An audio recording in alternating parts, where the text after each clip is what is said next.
Hello, this is an assessment of a Bluthner upright piano that's been damaged in a flood. Apparently it's had stood in 6 inches of water.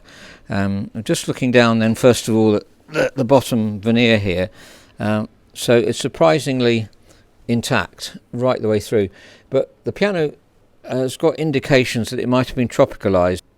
These screws along here, it's very unusual to have screws actually protruding, and I've got a feeling that the piano is tropicalised. In other words, it may not even be veneered, which is why we don't see much damage down the bottom there. Either that or it wasn't standing in water. I'm assured it was, and that's the only reason why I shouldn't believe that. But this does look like it isn't veneered to me, here definitely. So that would explain why there's no damage. It foxed me at first, and when I'd heard that I thought, well, has it been standing in water? But it definitely could well have been then, and there's no obvious sign because there's no veneer peeling off, because there isn't any veneer on the piano. That's rather unusual for a Bluthner. This is a 20s Bluthner, so it's a later one, later than most that we find. Most of them are a turn of the century, 1900 or so. But there are some later ones that are extremely good pianos. So let's just have a look around the whole of the piano and see if we feel it has been damaged at all. Well, the outside externally hasn't been damaged at all as far as I can see.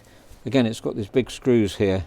I'm not sure if they'd have been there if it wasn't tropicalised actually, but it could be they're put in too, but definitely not a veneered piano. So let's say it's tropicalised.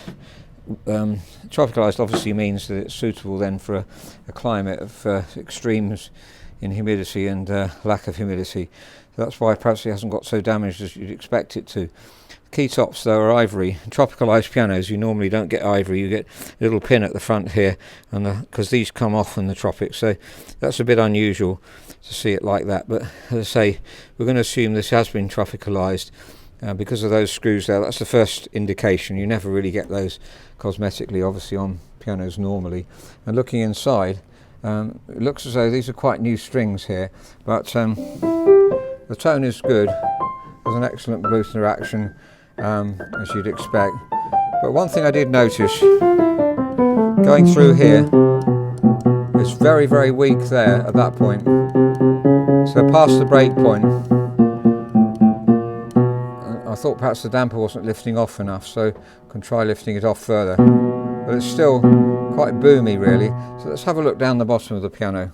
Inside the piano, looking down the bottom here, this is where that string comes to. So you could, sometimes you find the bridge is damaged, perhaps lifting off or cracked here.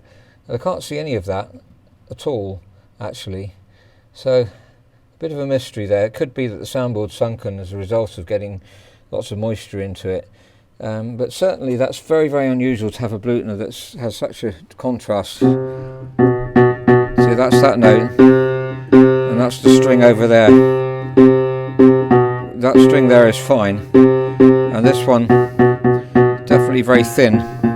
That's equally bad,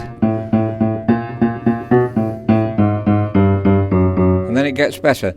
So it's these two here.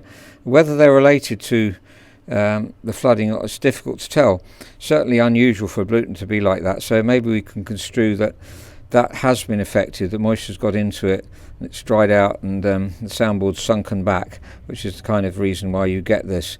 So at that point the soundboard has no down bearing. So I'm not really sure what sort of damage has been done, if any, by standing in 6 inches of water for a few hours, I believe. So that would normally send moisture into the piano. So we're going to say that this incredibly bad tone here is related to the piano getting damp and drying out. It's almost unusable really, it's so bad. You can hear the difference.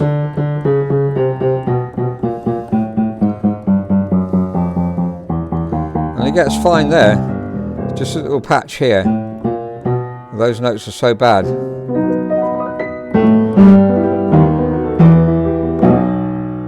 And the octave, it's alright, but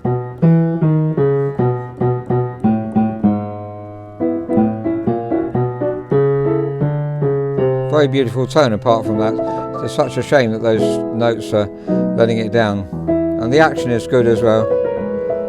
This age of Bluthner is one of the best. And what a beautiful singing tone. Now to repair this, if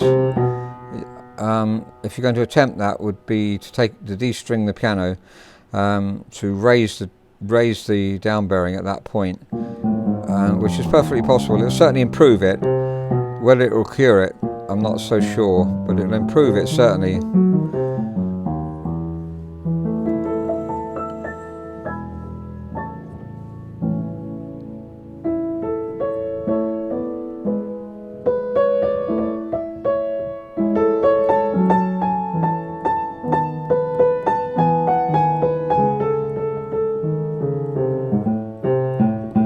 You see how bad it is there. It's beautiful to play around here. It's very Moorish sound. One of the nicest sounding uprights you can get.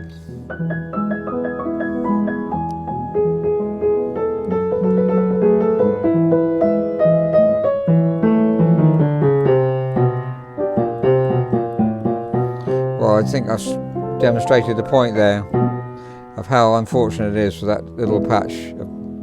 As I said, apart from that, even the regulation is very good on this piano. Can obviously be refined. We can always refine and refine and refine to get it even better, but generally a wonderful piano apart from that. Thank you very much for listening.